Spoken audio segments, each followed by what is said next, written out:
我哋做咗40年，每一樣都係深究，並且努力嘅都係為咗祝福人，由頭到尾都唔係為咗咧去害人嘅，而並且咧由講雙氧水到而家都係為咗救人。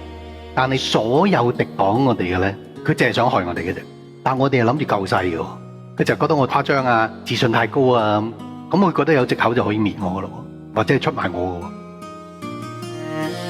40 years of sweat and tears, pushing through the doubt and fears. They threw stones, we built a wall. Watch the weak ones stand up tall.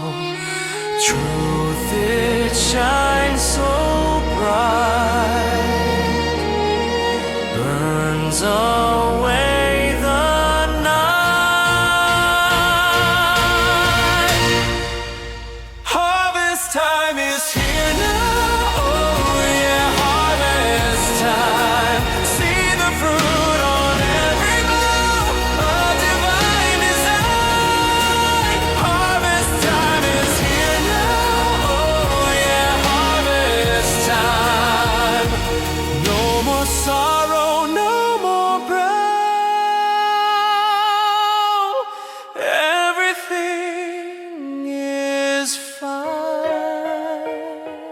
我哋咪親眼見到咯，佢哋風光過㗎。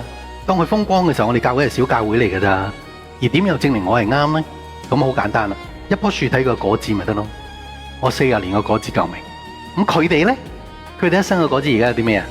咁點解要我跟佢學啊？救到啲咩人啊？